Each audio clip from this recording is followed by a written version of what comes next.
July 1943. The docks of New York were alive with sound. Boots striking wood, chains clanking, voices barking in German and English. Thousands of captured Wehrmacht soldiers were marched off troop ships, their uniforms tattered, their faces pale after weeks at sea. The American guards stood tall, rifles slung across shoulders, watching silently. For the prisoners, the moment carried two cages, the visible one of bayonets and fences, and the invisible one of shame and fear. Among them walked Hans Keller, a 22-year-old medic from Bremen. His hands trembled, though not from seasickness. He had survived Tunisia, survived capture, but now he faced something stranger, the unknown. He had been told America would treat him like an animal. Yet, as he was herded into waiting trucks, he noticed an American soldier toss an apple to a hungry prisoner. The gesture unsettled him more than cruelty would have. Kindness could be dangerous. It cracked defenses built by propaganda. Convoy rolled westward. Dust swirled. Heat pressed against the canvas covers. The men sat shoulder to shoulder, knees touching, silent.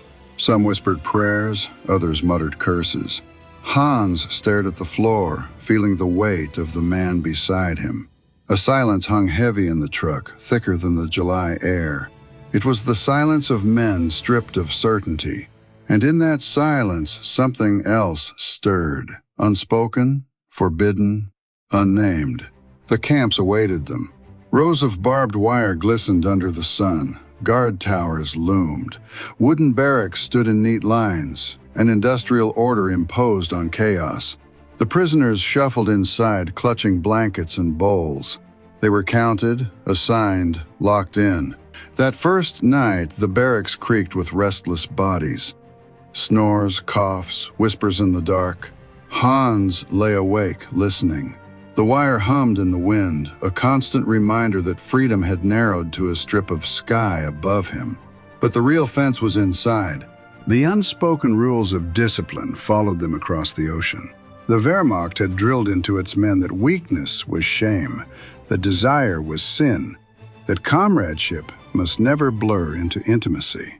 Yet here they were, crammed into wooden huts, cut off from wives, fiancés, and sweethearts, facing years of captivity. Loneliness pressed harder than iron bars. Hunger gnawed, but so did longing. For touch, for comfort, for something human. The Americans fed them well. Bread, meat, coffee. Medical checks were efficient, even kind. That kindness created a strange dissonance. It left room for the prisoners' minds to wander. And wander they did. Bonds formed quickly in confinement. Men leaned on each other for solace, shared cigarettes, whispered stories of home. To an outside eye, it was comradeship. But inside, some bonds grew deeper, carrying a hidden charge no one dared name. Hans felt it the first week. A bunkmate, Wilhelm, laughed at his nervous English when he tried to ask a guard for water. The laugh was gentle, not mocking. That night, Wilhelm passed him half of his bread, unasked. The gesture lingered in Hans's mind long after the bread was gone. He lay awake, hearing Wilhelm breathe beside him. The thought unsettled him. In war, death had always been near, but now it was something else, an awareness, sharp as a blade, that he could not admit even to himself. The Germans policed each other ruthlessly. A whispered insult, a mocking glance, a reminder of Prussian honor. If rumors spread, men could be beaten, ostracized, marked as weak. So silence became armor. They joked about food, about guards, about women left behind, but they never joked about the nights, about the closeness of bodies in the dark, about the comfort sought in desperation. That silence was thicker than the wire. The Americans sensed it, even if they didn't speak of it. A sergeant noted in a camp log, "Morale steady, but men seem too close." He left the words vague, as if clarity itself was dangerous. The guards did not want scandal. They wanted order. And order meant ignoring what happened in shadows, as long as fights didn't break out. For Hans, the first weeks became a blur of routines. Roll calls, work details, meals at long wooden tables. Yet beneath the surface, he carried the weight of something unspoken. Each glance from Wilhelm was both comfort and threat. He began to realize that captivity was not only loss of freedom, but a mirror. It reflected back the truths soldiers had buried under uniforms and discipline. And in that reflection, he saw things that frightened him more than barbed wire. The double fence defined their lives. The visible fence cut them off from the world. The invisible fence, built of shame and taboo, cut them off from themselves. And between the two, men learned to live with silence. The barracks smelled of pine boards and damp wool. Rows of bunks lined the long wooden halls, each one stacked with thin mattresses and rough blankets. Men lived shoulder to shoulder, no space for solitude. 100 breaths filled the night air, heavy with sweat and fatigue. Privacy was gone, erased by the architecture of confinement. Days moved in a rhythm. Wake-up call, roll call, breakfast in tin bowls, work assignments, lunch, more work, dinner. Then long evenings with nothing to do but talk, smoke, and wait for lights out. The Americans provided books, sometimes even sports equipment, but boredom still pressed hard. In that boredom, friendships deepened quickly. Bonds formed, not in years but in weeks. The intensity of confinement magnified every word, every glance. Hans, still restless in his new world, noticed it most when the barracks quieted. After the day's noise, the silence at night felt alive. He could hear Wilhelm's steady breathing, the shuffle of a man turning in his bunk, the whisper of two voices a few beds away. Sometimes laughter, low and nervous, broke the hush. Then silence returned, heavier than before. Lager doctors began to notice changes in behavior. In reports, they called it compensatory intimacy. They wrote about men who walked arm in arm, who leaned on each other more than was expected, who lingered in conversation when others had moved on. Officially, it was recorded as stress relief. Privately, doctors admitted it was something deeper, an emotional survival mechanism. One physician, Captain Robert McClure, wrote in his notebook, "There is a tenderness among some of the prisoners. It surprises me. I expected bitterness, aggression. Instead, I see men sharing bread, smoothing each other's hair, holding hands when they think we do not watch.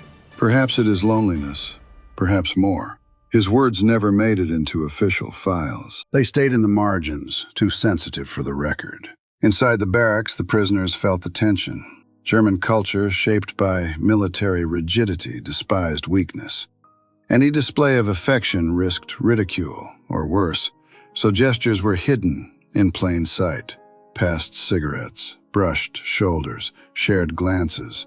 No one spoke of it, but many felt it. The unspoken rule was simple. Never let it show too clearly. Hans saw it with Wilhelm. During meals, their bowls always seemed to end up side by side. When work assignments came, Wilhelm volunteered for the same groups. At night, when cold crept into the thin blankets, he shifted closer. Not touching, but near enough that Hans could feel the warmth. It was a proximity that unsettled and comforted in equal measure. Other pairs formed quietly. Men played chess late into the night, their heads bent close together. They traded stories of home, confessing details they would never have admitted in daylight. Some wrote poems in small notebooks, passing them like contraband gifts.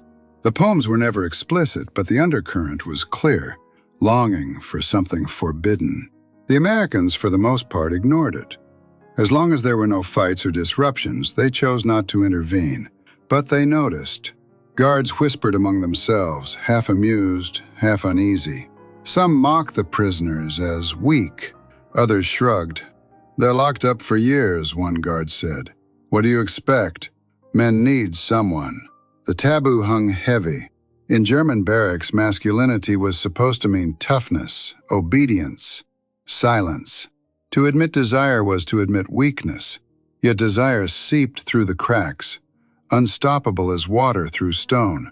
Men who had never questioned themselves before now found their thoughts shifting in captivity. It was not ideology, it was need. Hans wrestled with it in silence. He told himself it was only loneliness, only desperation. But when Wilhelm's hand brushed his in the dark, he did not pull away. He lay awake afterward, heart pounding, staring at the ceiling beams. He could hear the wind rattling the wire outside, reminding him of captivity. Yet the greater prison was the one inside, the fear of what it meant to feel this way. The barracks became a theater of secrecy. By day, discipline held. By night, the hidden lives of men unfolded in whispers and silence. The Americans had built fences of steel. The Germans had built fences of shame. Between them, the prisoners lived in two cages at once, and in that hidden space, where touch was both forbidden and necessary, the story of Taboo began to take shape. The longer captivity stretched, the more the hidden world inside the wire took shape. At first, men clung to memories of wives, fiancés, and sweethearts. Photographs were passed around, creased and faded from too many hands. Letters, when they came, were read until the paper thinned. But months became years. Distance widened. The images of home grew dim. What remained were the faces across the bunk, the voices that whispered in the night, the men who were here, not there. Human need does not vanish in uniform. Hunger for touch, for kindness, for intimacy. It shifted shape inside the barracks. Some bonds began as comradeship, gestures small enough to escape notice, a cigarette shared under a blanket, a hand resting on a shoulder longer than it should. Two men walking laps around the yard, always together, speaking in tones so low the guards could not catch the words. Hans remembered the first time Wilhelm called him by his given name instead of Keller. It was after a long day of labor, lifting heavy logs for a camp project. Sweat streaked his back. His arms shook with fatigue. In the barracks, Wilhelm pressed a piece of bread into his hand and whispered, "Eat, Hans. You'll fall down if you don't." It was the smallest thing, yet it rang louder than any shout. No officer, no comrade in his old unit had ever spoken to him like that. He realized in that moment how rare gentleness had been in the army. Others felt it too. A diary found decades later contained a single line, "It is strange to be seen as human again." The writer, anonymous, had risked everything to put that sentence to paper. It was not about guards or rations. It was about another prisoner whose company eased the silence of nights. The bonds deepened in secrecy. Men crafted tokens out of scraps, rings from wire, pendants carved from wood. They gave them quietly, disguising the exchange as a trade of cigarettes or a gift of soap. To outsiders, it looked ordinary, but to the two men involved, it carried the weight of confession. Silence was the only shield. If discovered, the consequences could be brutal. Not always from guards, often from fellow Germans. The Wehrmacht code of honor followed them even in defeat. "A soldier must be iron," one sergeant hissed when rumors spread about a pair of prisoners who spent too much time together. Iron does not bend. The men were separated, sent to different barracks. They never saw each other again. Yet the bonds persisted because captivity created conditions stronger than shame.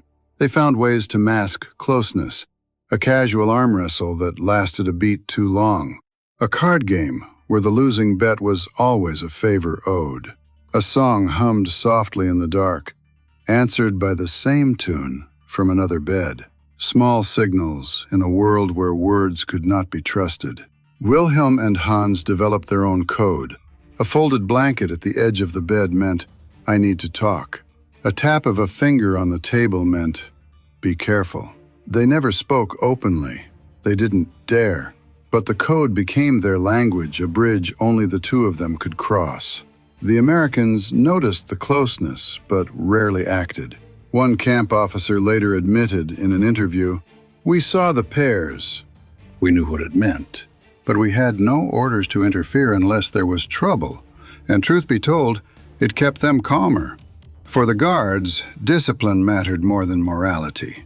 Quiet prisoners meant fewer problems. But among the prisoners themselves, morality was a weapon. The same men who tolerated theft of food or black market trading would turn vicious if they suspected forbidden intimacy. A man could be beaten in the latrine, humiliated in whispers, branded a disgrace. Fear of exposure hung over every gesture, and yet, despite the fear, bonds still grew. Because silence could not erase need.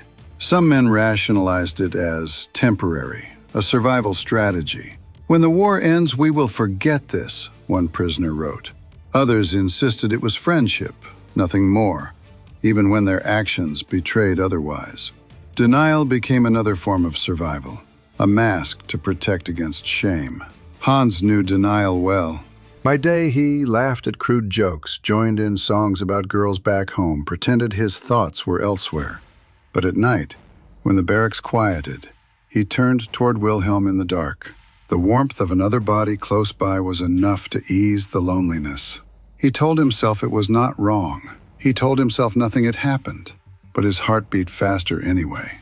The bonds remained invisible to history for decades, hidden behind silence. Yet in the camps, they were as real as the wire. They shaped daily life, softened despair, gave meaning where none existed. For men who had lost everything, homeland, freedom, dignity, these secret connections restored at least a fragment of humanity. The irony was sharp. They were prisoners of war, but their greatest captivity was silence. Silence shielded them, but it also erased them. They could not speak of what they felt, not to guards, not to comrades, not even to themselves. The barbed wire outside held their bodies. The barbed wire inside held their truth. And so the hidden bonds grew in the shadows, carried by glances, gestures, and silence. A double life within a double fence. For the Americans who ran the camps, order was the first commandment. They had received tens of thousands of German prisoners across dozens of states: Texas, Oklahoma, Kansas, Georgia, Illinois. The Army's job was to feed them, house them, and keep them under control until the war ended. Anything that threatened discipline mattered. Anything else, especially private matters, was pushed aside. Still, the whispers reached the command desks. Guard sergeants noted unusual closeness among some prisoners. Captains, scanning the yards, saw pairs always walking together, shoulders brushing, voices hushed. Doctors conducting health checks noticed the emotional attachment some men showed toward each other. But the reports never used plain language. Instead, they spoke of moral relaxation, indecent camaraderie, or the vague phrase that covered everything the Army did not want to define: moral problem. The taboo was powerful. In 1940s America, homosexuality itself was criminalized in many states, pathologized in medicine, condemned in churches.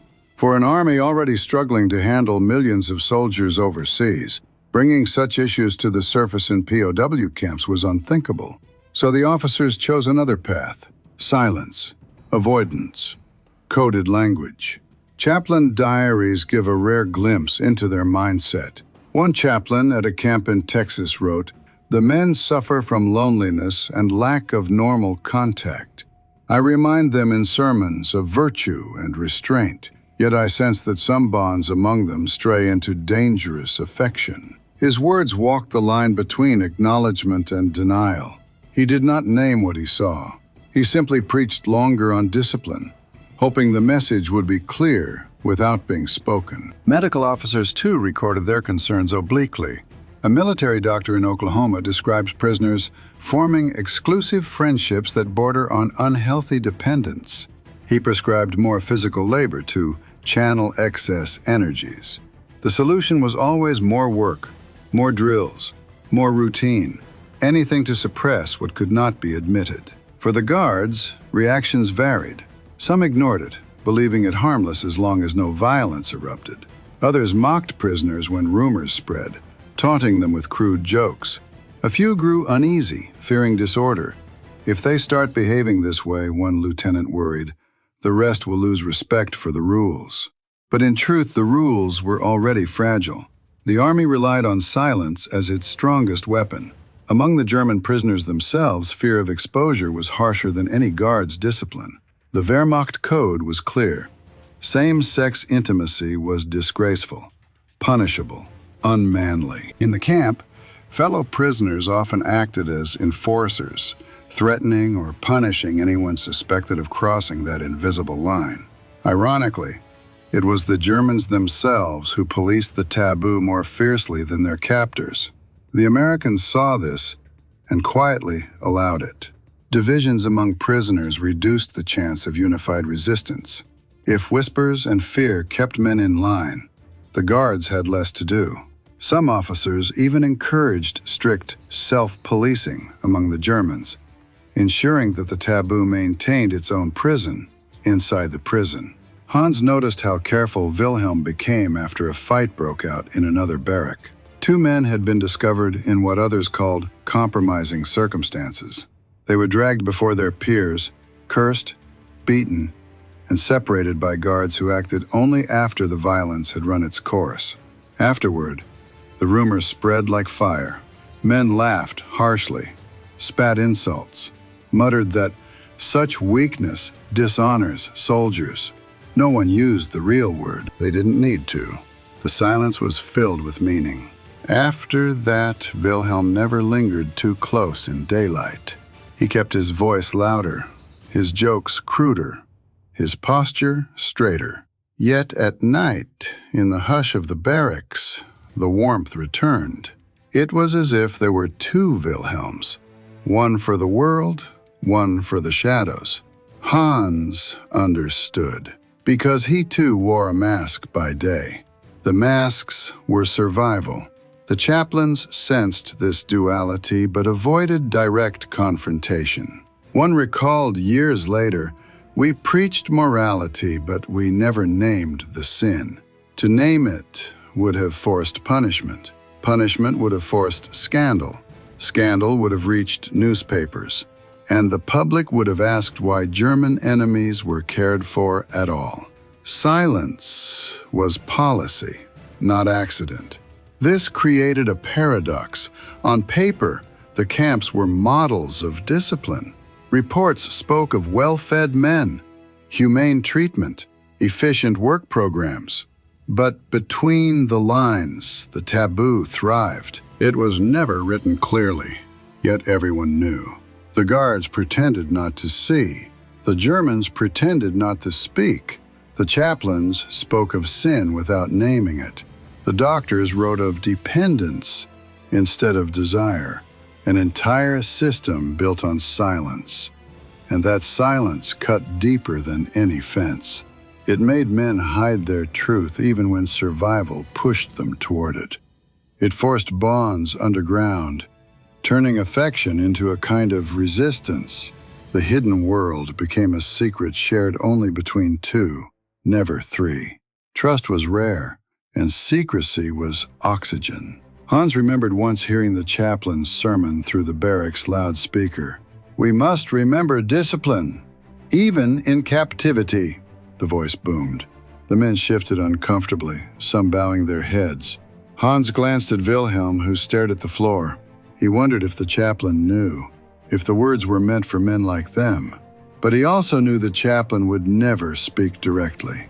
Words that were never said held the greatest weight. The administration managed the camps with ledgers and schedules, but the true order rested on silence. Silence about hunger, silence about fear, and, above all, silence about desire. It was an unspoken bargain. As long as the men kept their bonds hidden, the Americans would look away. But the cost of that bargain was another prison, one built not of wire and wood, but of taboo. History often hides inside fragments, a sentence in a diary, a phrase in a letter, a memory whispered decades later. For German POWs in America, especially those who crossed into forbidden intimacy, silence erased most of their lives. But here and there, cracks opened. Through those cracks, we glimpsed the human reality behind the taboo. One letter, preserved by the Red Cross, carried only a few lines. It was addressed to Bremen in late 1944. "I am well. The camp is orderly. I have a friend here who helps me endure." The censor's stamp cleared it, perhaps not realizing what "friend" meant. But in the curled handwriting, in the choice of the word "helfen," to help, lay an intimacy deeper than friendship. Later, when the prisoner's family donated his letters to an archive, a grandson remarked, "We never knew who he meant, but it is clear now."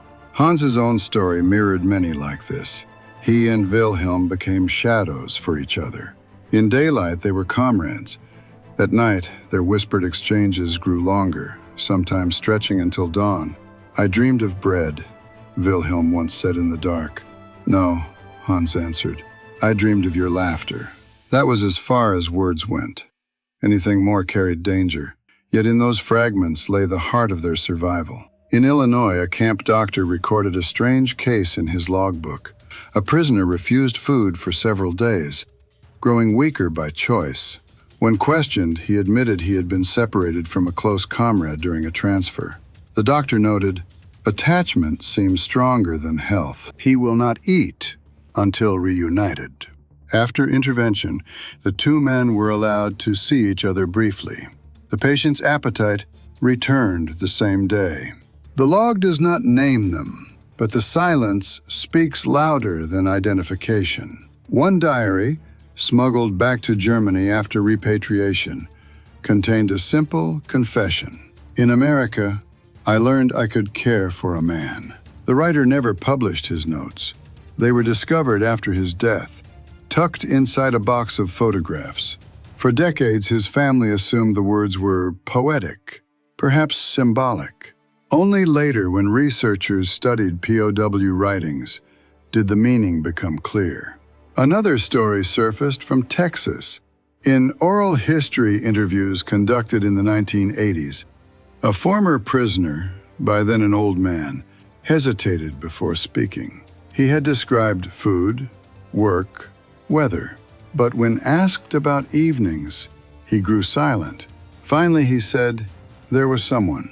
I will not give a name, but in the nights when fear was strong, we shared comfort. It was forbidden, but it saved me." His hands trembled as he spoke, as if even after 40 years, the taboo still weighed heavy. These fragments reveal a pattern. The bonds were rarely named. They lived in euphemisms. A friend, a comrade, someone who helped me. The words masked what could not be spoken. But behind the mask was truth. For men stripped of home, freedom, and dignity, these ties were not weakness. They were survival. Wilhelm once carved a small figure from wood, a crude shape of a bird. He slipped it into Hans's hand with a muttered excuse. For luck, Hans kept it hidden under his mattress, touching it in the dark when fear closed in. The figure meant nothing to anyone else, but for Hans, it was a confession without words. Other prisoners created codes. A line in a letter that seemed harmless to censors might carry secret meaning. "I have found someone who reminds me of home," wrote one man. His family assumed he meant a fellow villager, but decades later, his niece reflected. "We think now it was someone else entirely, perhaps the one who shared his bed in silence." In Oklahoma, guards noted two prisoners who always volunteered for the same work details. When separated, both grew restless, even violent.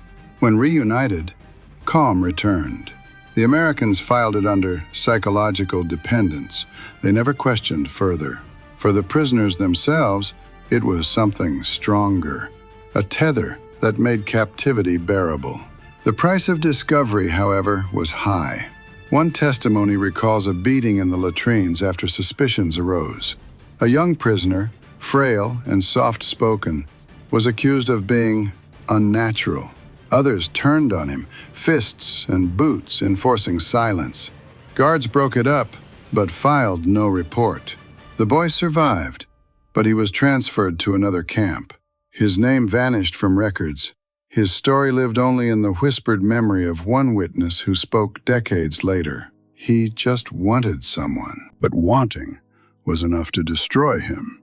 Even in such brutality, resilience persisted. For every story of exposure, there were dozens of hidden ones, never told, never written. Yet the fragments we have are powerful. They show that beneath the uniform, beneath the propaganda, beneath the rigid codes of army honor, men remained human, lonely, vulnerable, capable of love. Hans looked back years later and wondered if what he felt was truly love or simply survival. Maybe it was both, he wrote in a note found after his death. But I know that without him, I would not have endured. The wire held us prisoner. Our silence held us alive. The taboo ensured these stories rarely saw daylight. Yet the fragments that survive give us a glimpse of the hidden world behind barbed wire, a world of longing, shame, resilience, and fragile bonds. A world that official reports never dared to name, but one that lived in the shadows of every barrack. And in that shadow, men discovered both captivity and freedom. Captivity in silence, freedom in secret connection. The greatest fear in the barracks was not the guards, not the wire, not even the prospect of years away from home. It was discovery. When closeness between two men became too visible, whispers started, and whispers spread faster than disease. At first it might be a laugh, a crude joke tossed across the mess line, a pair of eyes following too long, a comment whispered in dialect, loaded with accusation. Then the circle of suspicion widened. What had been a private bond, invisible to most, suddenly became dangerous. Men who once sat freely together at meals now separated themselves, afraid of stares. In confinement, reputation was everything. To be marked as Anders, different, was to be marked for ruin. In one camp in Texas, an incident was recorded obliquely in a disciplinary log. 2 prisoners were reported for improper conduct. The document gave no details, but a guard's private diary noted, 2 caught together in wash house, big trouble. The big trouble was not with Americans, it was with fellow Germans. The prisoners dragged into the open were humiliated before their peers. They were shoved, mocked, forced to stand while insults rained down. The word Schande, shame, cut deeper than fists. Beatings followed. One man was struck so hard his teeth shattered. Guards intervened only when blood spilled, not before. Afterwards, the 2 were separated into different camps. Their names disappeared from records. Hans heard about the Texas incident through rumor. The story moved from barracks to barracks, growing harsher with each telling. Men used it as warning. Do not be foolish. Do not be seen. For him and Wilhelm, the fear doubled. Every glance felt heavier, every touch more dangerous. The bond that sustained them also threatened them. Exposure created chaos. The men who enforced the taboo claimed they were protecting discipline. In truth, they were enforcing silence. It was a way to hold on to the only power they had left, the power to shame. In the absence of weapons and ranks, judgment became their authority. The Americans faced a dilemma. Officially, they could not allow violence, but to acknowledge why it happened meant writing down words they preferred not to use. So reports remained vague. Prisoner disturbance, unrest in barracks. The true cause never appeared on paper. Silence protected the army as much as it imprisoned the men. Some guards sympathized privately. One sergeant told a colleague, "It ain't right what they do to those boys. But what can we do? Orders say keep peace, nothing else." Others were harsher, using discovery as amusement. They whispered slurs, made jokes about the Germans finding new hobbies. Their laughter added another layer of humiliation. For the prisoners themselves, the stakes were higher than pride. Exposure could mean violence, isolation, or transfer far from any ally. A man torn from his closest companion often broke under the strain. Letters to families grew shorter, colder. Some refused food. Others sought fights, as if punishment was easier to endure than loneliness. A chaplain recalled counseling one such prisoner. The man wept, refusing to say why. Only later did the chaplain learn he had been separated from a comrade after rumors spread. It was grief, the chaplain wrote, but grief no one dared name. Hans and Wilhelm lived in constant awareness of this danger. They avoided walking too close in daylight. They never sat together at the same place twice. At night, when they whispered, they kept voices low, bodies turned away in case someone was watching. Every gesture was measured, every word weighed. They knew one mistake could unravel everything. The paradox was cruel. Affection gave strength, yet exposure invited destruction. To survive, men learned to disguise care as comradeship. They practiced a kind of theater, joking loudly in groups, bragging about women left behind, exaggerating masculine toughness. Masks became second nature. The hidden life survived only under the mask of the expected one. Even so, discovery could not always be avoided. A sudden noise in the washhouse, a guard entering at the wrong time, a fellow prisoner jealous or suspicious, or simply cruel. Exposure came like lightning, unexpected, violent, irreversible. And once exposed, men were never the same. The memories of these moments lingered longest. Decades later, survivors recalled the fear not of guards, but of each other. We were prisoners of the Americans, one man said, but also prisoners of our comrades. They watched us more closely than the guards did. His words cut to the core of the taboo. It was self-policed, reinforced not by American rules, but by German fear. Hans would never forget the day a man in his own barracks was accused. The prisoner, a quiet Bavarian, was pulled from his bunk by 3 others. They jeered, spat, called him perverse. He stood rigid, saying nothing. The Americans broke it up quickly, but the damage was done. The Bavarian was transferred. His bed stayed empty. For weeks, no one dared mention his name. The silence around him was as complete as his absence. Conflict and exposure carved scars into the camp. They created fractures deeper than barbed wire. They forced men to choose between survival of the body and survival of the heart. And most chose silence. Silence was safer. Silence was life. The camp rules were written on paper, but the true rules were written in fear. And those rules said clearly, whatever you feel, whatever you need, do not be seen.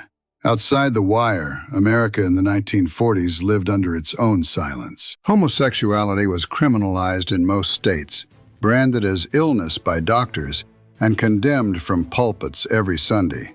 Men and women who crossed those lines lived in shadows, hiding behind marriages of convenience or secret lives. Raids on bars, arrests for indecent conduct, careers destroyed by rumors. It was a world where exposure could ruin a person forever. Inside the camps, the taboo was the same, but the conditions were different. The wire created a closed society, one where ordinary rules stretched and bent under the weight of confinement. The men were cut off from women, from families, from ordinary lives. Need pressed harder than law. The same America that criminalized same-sex intimacy on its own streets now presided over camps where it inevitably flourished in silence. American officers recognized the contradiction. One wrote in a private note, "We cannot stop what happens when hundreds of young men are locked together for years. It is not our duty to encourage it, nor to punish it unless it causes disorder. We turn our eyes away." That phrase, turning eyes away, was the unspoken policy. As long as the taboo remained unspoken, no scandal threatened to reach newspapers. Yet guards could not help but notice. Some reacted with ridicule. A corporal in Oklahoma joked to another, "The Germans are finding comfort where they can. Guess they don't need women after all." His laugh carried more contempt than humor. But not all guards mocked. A sergeant in Texas admitted to a friend, "You keep men caged long enough, they make their own rules. I don't judge, I just keep the peace." For the prisoners, this contrast was sharp. They knew that in Germany, the old paragraph 175 criminalized homosexuality harshly, branding it a disgrace to the army. They knew that in America, laws were little better. And yet, in this strange space between two worlds, their survival sometimes depended on what both nations refused to acknowledge. The irony was bitter. In captivity, they discovered freedom of a kind that neither Germany nor America allowed openly. Hans felt the irony most on Sundays. Chaplains preached over loudspeakers about discipline, faith, and virtue. The sermons echoed American morality, clear, rigid, unyielding. And yet, as the words filled the camp, he felt Wilhelm's presence beside him, silent, steady, more real than the distant voice of Scripture. Faith tells us one thing, Hans thought. Life tells us another. The contrast extended beyond morality. In American towns nearby, local citizens sometimes protested that the POWs were treated too well.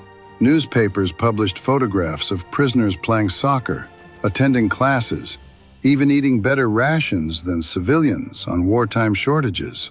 "They are enemies," one letter to an editor complained. "Why should they live in comfort while our boys fight overseas?" No one knew, or wanted to know, what truly haunted the barracks at night. To the American public, the POWs were symbols of captured enemies, of the war effort, of America's humane image. To the men inside, they were something else entirely. A hidden society, bound by silence and need. Some American officers, decades later, confessed they had glimpsed more than they admitted at the time.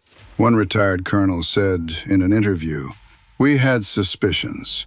We knew some were closer than comrades should be, but we had no training to deal with it, no orders, and no desire to stir scandal, so we kept it quiet. Discipline was easier if the men had each other." The contrast was cruel. In towns across America, men could be jailed for holding hands. In camps, men could survive only by hiding the same gesture. Yet here, under barbed wire, intimacy, though forbidden, saved lives. The camps became a strange mirror of American society. Outside, silence was enforced by law.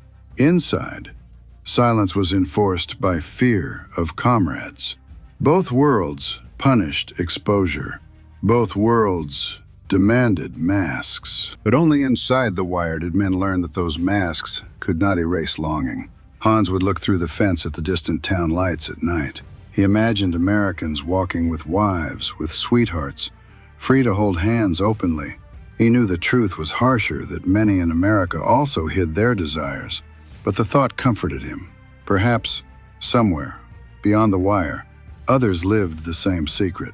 Perhaps the world was larger than the silence around him. This hidden connection between prisoner and guard, between German POW and American society, remained invisible in wartime records. Yet it existed. The taboo bound them both, even as it divided them. And in that contradiction lay the heart of the story.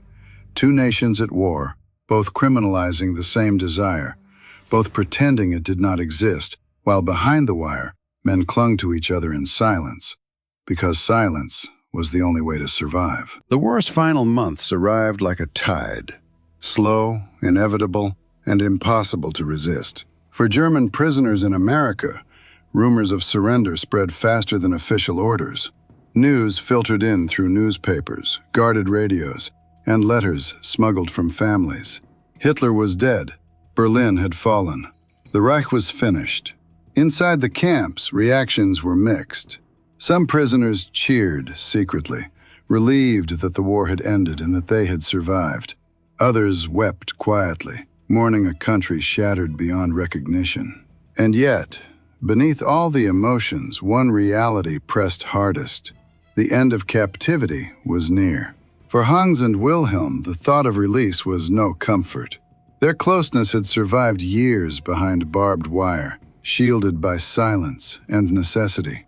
But once the gates opened, once the transports began moving men back across the Atlantic, their fragile world would vanish. Freedom, so long desired, now threatened to tear apart what captivity had held together. The process of repatriation was brutal in its efficiency. Men were gathered, counted, and marched to trains. Rations were handed out, paperwork stamped, identities checked.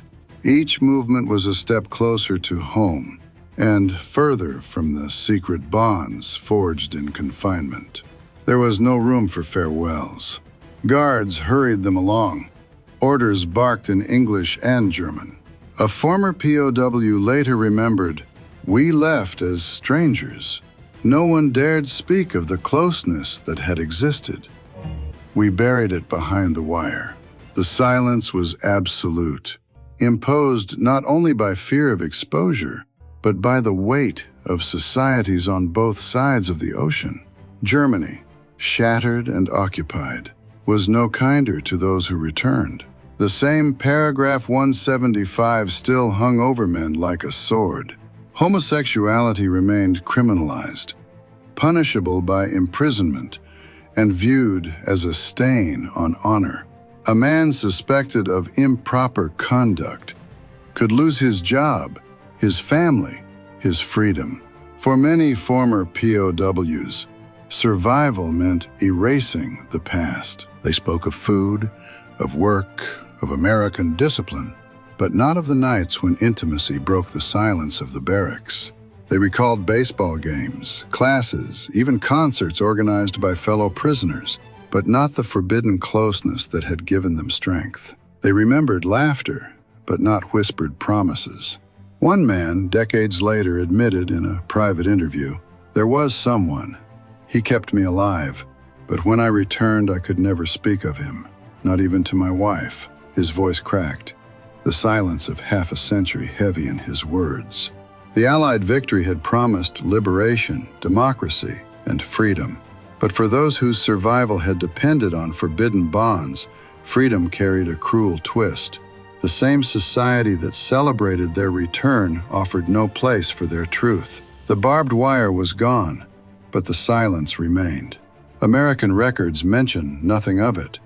Reports speak of discipline, of rations, of labor completed. They praise the efficiency of camp management, the low number of escapes, the orderly repatriations. But between the lines lies what cannot be written, the hidden intimacy that shaped lives, the relationships erased before they were ever acknowledged. Some prisoners tried to preserve fragments, a photograph tucked in a pocket, a carved wooden trinket exchanged in secret, a letter drafted but never sent. These became private relics of a past never to be spoken aloud. When transports docked in Bremerhaven, crowds of gaunt men shuffled down gangplanks carrying only duffel bags and silence. Families waited with tearful eyes, desperate for reunion. Mothers embraced sons. Wives clutched husbands. Children clung to fathers they barely remembered. And within that flood of embraces, men who had held each other in the night stood apart, unable to reveal the truth of what had carried them through captivity. The war was over. But for them, a different battle began. The fight to bury their own history. Germany rebuilt. Cities rose from rubble. Economies recovered. The narrative of national shame gave way to new stories of progress and unity. But the silent memories of POW camps remained buried in private hearts. For some, they never resurfaced. For others, they surfaced only decades later, when age loosened tongues and the fear of condemnation finally faded. An old man in Munich, interviewed in the 1990s, whispered, "In America, I learned that even in war, tenderness could survive." but I never spoke of it, not once, until now. His hands shook as he held a faded photograph, two men smiling at a camp soccer game, indistinguishable among hundreds, yet to him more intimate than any embrace. The paradox was clear. War had imprisoned them, yet within captivity, they had found unexpected human connection. Peace had freed them, yet in peace they were forced into silence. The story of same-sex intimacy in POW camps was never part of the official histories. It did not fit the narratives of honor, discipline, or rehabilitation. It was left to linger in shadows, surviving only in fragments of memory, in whispered confessions, in documents sealed for decades. Hans and Wilhelm, whether they saw each other again after release, history does not record. Perhaps they never met again.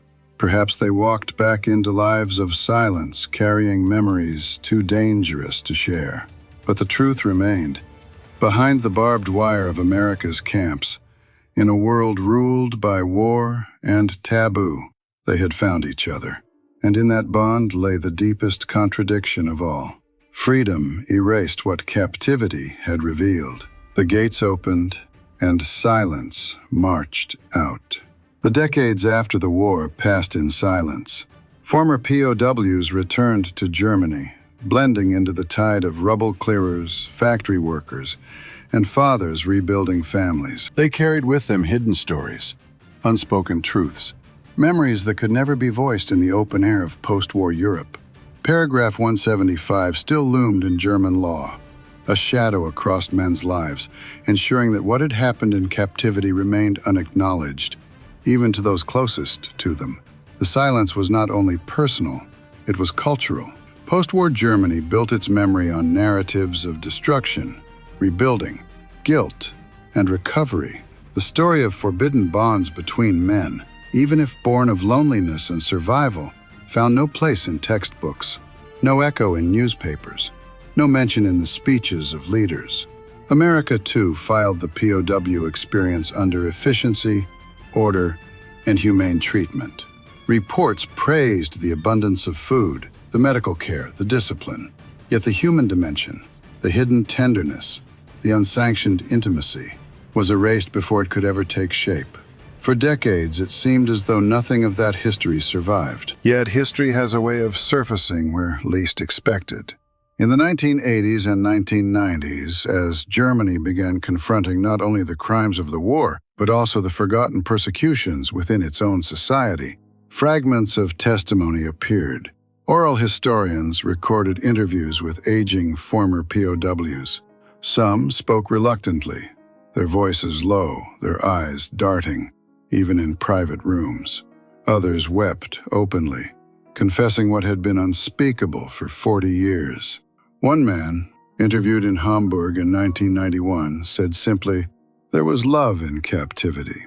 I never dared call it that, but that is what it was. We touched hands when no one looked.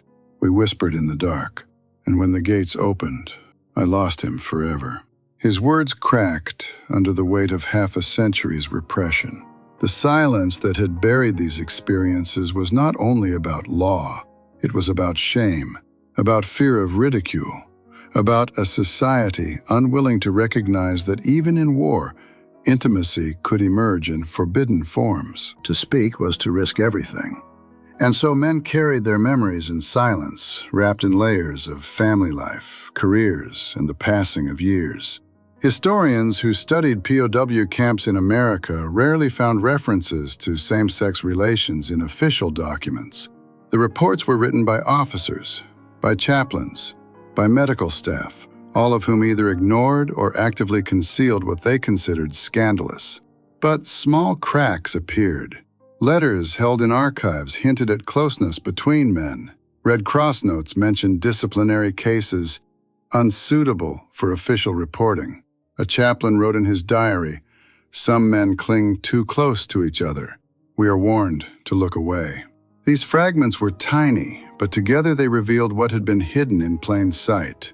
By the late 20th century, survivors who had carried the silence began to break it. Some spoke in oral history projects, Others in private memoirs, circulated only among friends. A few even dared to publish under pseudonyms, capturing the truth of camp life as it had really been. They wrote of loneliness, of longing, of tenderness that kept them alive. They wrote of the fear that followed them home, of the silence they endured even in marriage, of the memories that refused to fade. One memoir, published anonymously in the 1990s, included the haunting line, "I do not know if he lives, or if he remembers me, but I remember him. Every night when the lights went out in the barracks, I remember." These testimonies reshaped the understanding of captivity. They revealed that POW camps were not only places of order and discipline, but also human crucibles, where men confronted the full spectrum of survival: hunger, labor, fear, and forbidden intimacy. For historians, the challenge was not only to record these voices, but to recognize their importance. For decades, same-sex relations among POWs had been treated as scandal, rumor, or pathology. Only later did scholars begin to see them as part of the human story of war. A story not of deviance, but of resilience. American historians, too, began to explore the silences in their archives. Some interviewed camp guards, chaplains, and locals who had lived near the camps. They recalled whispers, unspoken suspicions, strange friendships they did not understand at the time. A guard in Texas admitted in a 1987 interview, "We knew things happened at night. It wasn't our business. We just kept order." The discovery of these forgotten stories carried a moral weight. They showed how war had forced men into silence, not only on the battlefield, but also within themselves. They revealed how captivity could foster bonds that society refused to see. And they reminded us that history is never only about victories and defeats. It is about people, their hidden lives, and the truths they dared not speak. By the early 2000s, museums and exhibitions began cautiously addressing the subject. Panels about POW camps in America included references to the hidden aspects of camp life. Documentaries interviewed survivors who finally spoke in trembling voices about the loves and losses of captivity. For the first time, what had been a hidden taboo entered public history, but even then many resisted. Letters to editors objected, "This dishonors our fathers." Critics claimed such stories tarnished the narrative of honorable captivity. Yet survivors who had been silent for 50 years answered simply, "This is the truth. We lived it, and it deserves to be remembered." The memories of same-sex intimacy in POW camps reveal not scandal, but humanity. They show that even behind barbed wire, men reached for connection, for tenderness, for something that kept them alive. They show that silence can last a lifetime, but history can still reclaim it. And they leave us with a profound question. How many lives, how many loves have been buried in silence, erased not by war, but by the fear of memory itself? The survivors who spoke late in life did not seek recognition or forgiveness. They sought only to be heard, to say before the end, "It happened, it mattered, and it should not be forgotten." The war ended, but silence did not. For decades, former prisoners carried secrets heavier than rations, heavier than wounds. They returned to families, to factories, to fields, but some part of them stayed behind the barbed wire. It lived in glances remembered, in touches never spoken of, in names erased by fear. Silence can be heavier than chains. In West Germany, the shadow of paragraph 175 stretched across lives. Men who had survived captivity dared not confess what captivity had given them: companionship, desire, or forbidden comfort. To speak meant risking jobs, families, reputations. So they learned the discipline of silence, drilled deeper than any military order. Discipline outlasted the camp. America, too, closed the files. Reports of good treatment highlighted food, medical care, discipline. Nowhere in official archives did the hidden lives appear. Chaplains' diaries, private letters, guarded testimonies. Those were the only places truth survived. The archive of silence was bigger than the archive of fact. Silence itself became part of history. But silence cracks with time. In the late 20th century, as voices of the marginalized grew louder, fragments of POW stories emerged. Oral history projects recorded tremors in voices long trained not to confess. Memoirs appeared, sometimes anonymous, sometimes pseudonymous. They carried lines like, "I loved in captivity, though I dared not call it love." Memory finally found a page. The stories shocked readers not because they were lurid, but because they were human. They revealed war not only as destruction, but as the most unlikely place where intimacy could survive. A veteran confessed, "I feared starvation less than I feared being found out." His fear lasted a lifetime. Fear is a long war. Historians wrestled with these testimonies. Some dismissed them as exaggerations, as rare exceptions. But accumulation is power. One story is a whisper. Dozens form a chorus. Hundreds reshape history. What was once unspeakable slowly entered public record. The taboo lost its iron grip. Museums began to hint at it. Exhibitions added lines about hidden aspects of camp life. Documentaries gave survivors a voice at last. Even so, controversy followed. Letters accused curators of dishonoring fathers, of rewriting history. But silence, once broken, cannot be resealed. Memory leaks through cracks. For the men who lived it, speaking was not rebellion, it was release. They had carried shadows too long. One POW, near death, whispered to his grandson, "There was a man. We kept each other alive." The grandson remembered, and in remembering, the silence ended. Memory is inheritance. What do these stories mean for us now? They remind us that war is not only battles, bombs, and treaties. It is hunger, boredom, fear, and forbidden closeness. Behind barbed wire, men discovered not only despair, but also unexpected connection. To erase that is to erase part of humanity. Truth is not always noble, but it is always necessary. The taboo tells us about power. Armies can control rations, routines, punishments, but they cannot fully govern human need. They cannot patrol the heart. Even in captivity, men reached for each other. That reaching is as much a part of war as gunfire. Desire ignores fences. The legacy today is twofold. First, it is a caution against silence. What goes unspoken can vanish from history. What vanishes leaves us with myths instead of truths. Second, it is a reminder of resilience. Even in the harshest conditions, men carved out fragments of humanity, however forbidden. Survival is not only about bread, it is also about touch. In the end, these stories give us a deeper war history, not propaganda, not clean reports, but the raw human struggle under duress. They remind us that history is made not only by generals, but by prisoners, not only in daylight, but in whispers after dark. The war lived in barracks as much as on battlefields. A barbed wire fence was meant to separate enemies from freedom. Yet, inside that fence, men found each other, breaking a different kind of barrier. They defied silence not by shouting, but by surviving together. The camp, meant to erase individuality, became a place where individuality persisted in the most unlikely form.